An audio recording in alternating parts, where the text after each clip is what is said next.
Alright, hello everyone, this is Winter Alliance and I am back with another video. So today I'm going to show you how to synthesize 808 bass drums in a kick drum form that will work at any BPM for a trap song, or a hip hop song. Or you can just really use this in whatever sort of bass music you want. It's way more versatile using a synthesis rather than using a sample like you might traditionally do. And it's actually super simple to do this. So now I'll show you an example of what this sounds like in the context of a song, just so you can get the general idea. Now, I don't normally make trap music, I just wanted to give you a general overview of kind of what this would sound like in an actual song. So here's that.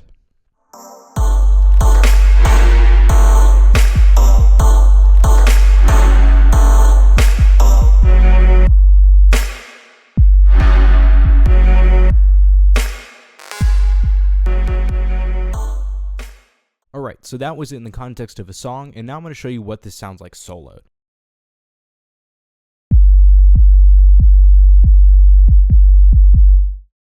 Alright, so if you like the sound of that kick drum, you can stick around and watch the video, and I'll also be trying to include a download of the Combinator patch, as well as a few samples of the kick drum, just in case you don't have Reason, or if you just want to kind of compare it to your own version of the kick drum that you made.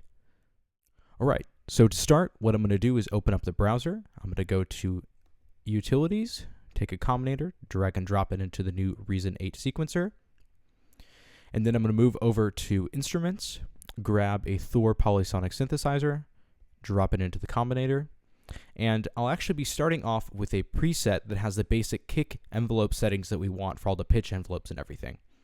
So if you click the browser, you can navigate to Percussion, Bass Drums, and it is this big synth drum. You just drag and drop that on, and it loads it up. So if I was to play you that patch right now, it would sound like this. Actually, scratch that. That is the big synth, just the big bass drum one. Much better. Alright, so let's go ahead and open this up, and we'll be tweaking a couple of these settings in order to make it sound a little bit better. Alright, so the first thing we'll do is take this noise oscillator and transfer it to an analog oscillator. We don't want white noise. Instead, we want a triangle wave to give us a nice little overtone to the kick drum. So what you'll do is you'll take this, you'll move it down to octave 3, and make sure to have it set on the triangle wave. This creates a light overtone to the kick drum, which makes it sound more punchy, and it helps it cut through the mix a little bit better. So if I was to play it now, it would sound like this, as opposed to this. Alright, so the next thing we're going to do is go to the shaper, turn it off so we don't have any of that distortion, gives this a much cleaner sound.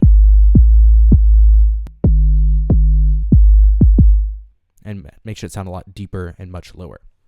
And then we're going to go to the amp envelope, and we're actually going to reset these decay and sustain settings to their default values. So what you can do is you can hold Command or Control on a PC. I'm holding Command because I'm on a Mac, and you just click on the parameters, and they'll reset to their default values. And the final thing that we're going to do is go down to the modulation matrix setting area, and we're going to click on this LFO1, and we're actually going to delete that by clicking this clear button. Because what that did is it added with the LFO a slight pitch modulation to the end tail of the kick drum, and we don't want that, we just want it to sound clean. So now, just the Thor patch sounds like this. And if you ever want to change the length of the kick drum, you can adjust this release knob, which is one of the reasons why I wanted to use the synth patch.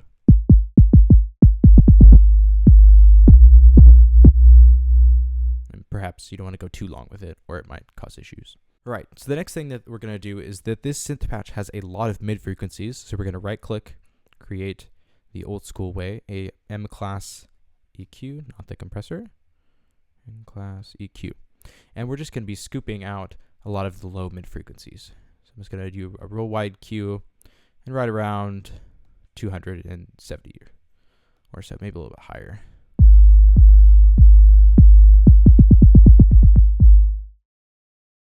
I'm going to go up a little bit higher. Alright, so that makes it sound a lot clearer. Alright, so the next thing we're going to do is we're going to add in a compressor. I'll just use the M-class one for now. I just want to add a little bit of compression, fast attack, slow attack, even slower release, bring the threshold down.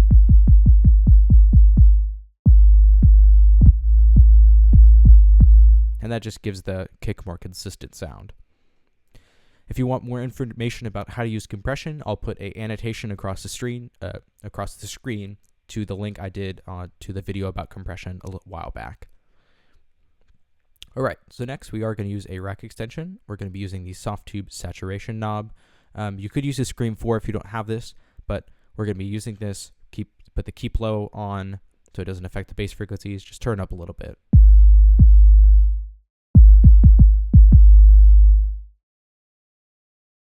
Just makes it sound a little bit fatter. Then we're going to be using a maximizer, and we just want to make sure this doesn't clip, so just click the 4 milliseconds look ahead, and that's all we'll do for that. Alright, so that's the patch done, and now we're going to move up to the SSL to do a little bit more compression and a tiny bit of EQ. Alright, so for the SSL EQ, make sure to turn it on, take the ratio down to 2:1, take the threshold down to about -31, so it's pretty close to the default values. Just leave the release where it is, and that'll just help tighten up the kick.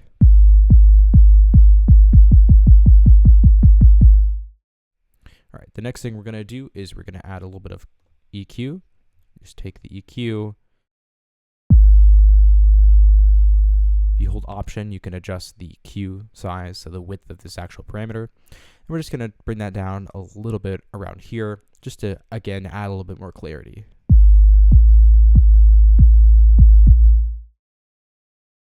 Alright, so that is the completed sound.